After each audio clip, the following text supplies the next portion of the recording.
dalam acara inspirasi dan motivasi dari Infinity Ministry. Puji Tuhan, Bapak Ibu Saudara yang dikasihi Tuhan, saya mau sharing satu kebenaran firman Tuhan yang saya percaya akan memberkati kita semua. Mari buka di dalam Injil Markus pasalnya pertama ayat 38. Markus pasalnya pertama ayat 38. Demikian firman Tuhan. Jawabnya, marilah kita pergi ke tempat lain, ke kota-kota yang berdekatan, supaya di sana juga aku memberitakan Injil, karena untuk itu aku telah datang. Amin, haleluya. Bapak Ibu Saudara yang dikasihi Tuhan, dari kebenaran firman Tuhan ini kita dapat menangkap bahwa misi Tuhan datang ke dunia ini adalah memberitakan Injil Kerajaan Allah. Amin, haleluya. Bapak Ibu Saudara yang dikasihi Tuhan, mungkin saudara bertanya, Pak Pendeta, apa itu Injil?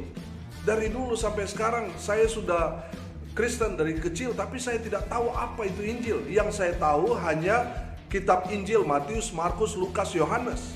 Saudara yang dikasihi Tuhan, Injil adalah berita atau cerita tentang Yesus. Amin. Jadi saudara yang dikasihi Tuhan, Injil adalah cerita tentang Sang Juru Selamat kita, yaitu Yesus Kristus Tuhan kita. Saudara, sejak manusia jatuh ke dalam dosa, janji kedatangan Sang Penebus itu, Sang Juru Selamat itu sudah dinubuatkan. Saudara perhatikan di dalam kitab Kejadian pasal 3 ayat 15, di sana sudah dijanjikan. Saudara, kitab para nabi sudah dinubuatkan bahwa Sang Juru Selamat, Sang Mesias itu, anak manusia itu akan datang ke dunia ini untuk menebus dosa-dosa saudara dan saya. Dan dia tepati 2000 tahun yang lalu Tuhan Yesus datang ke dunia ini untuk menebus dosa-dosa saudara dan saya. Dia mati di atas kayu salib, tapi pada hari yang ketiga dia bangkit dan dia naik ke surga. Amin. Ngapain dia di surga? Dia menyediakan tempat buat saudara dan saya. Haleluya. Bapak Ibu Saudara yang dikasihi Tuhan, itulah Injil. Saudara, jadi Injil cerita tentang Yesus. Kita harus ceritakan kelahirannya, kematiannya, penebusan dosanya buat kita, kebangkitannya dan naik ke surga. Itulah Injil Kristus. Saudara yang dikasihi Tuhan, ini harus kita beritakan kepada dunia bahwa Sang Juru Selamat itu sudah datang 2000 tahun yang lalu. Dia datang untuk menyelamatkan kita yang berdosa. Amin. Ini yang harus kita beritakan, ceritakan kepada semua orang, sehingga mereka yang mendengarkan Injil dari kita, mereka boleh percaya kepada Yesus dan mereka boleh diselamatkan. Amin, haleluya. Saudara yang dikasihi Tuhan, memberitakan Injil itu adalah tugas saudara dan saya, tugas kita. Tuhan Yesus telah memberi contoh yang baik bagaimana memberitakan Injil, dan sekarang Tuhan menyerahkan mandat itu, tugas itu kepada saudara dan saya.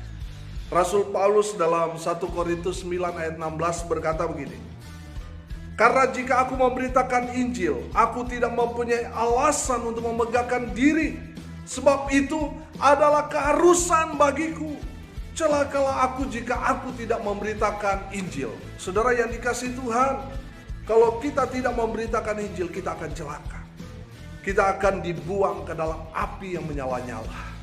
Saudara yang dikasihi Tuhan, selama kita hidup di dunia ini, mari kita mau memenangkan jiwa-jiwa, kita bawa jiwa-jiwa yang sesat kepada Tuhan melalui pemberitaan Injil Kerajaan Allah yang kita sampaikan. Mari kita mau cerita tentang Yesus. Jangan lagi cerita omong kosong, dusta, cerita-cerita gosip, jangan. Tetapi mari kita berlomba-lomba menceritakan tentang Yesus. Amin. Saudara yang dikasihi Tuhan, memberitakan Injil mudah, sederhana. Cukup dengan menceritakan tentang kebaikan Tuhan Yesus, kita sudah memberitakan Injil. Amin. Saudara yang dikasihi Tuhan, mari, ini tugas saudara dan saya. Mari kita membawa jiwa-jiwa kepada Kristus Yesus. Karena saya percaya firman Tuhan menjanjikan bagi kita ada mahkota yang Tuhan akan sediakan buat saudara dan saya, yang membawa jiwa bagi Kristus. Amin. Tuhan Yesus memberkati kita semua. Haleluya.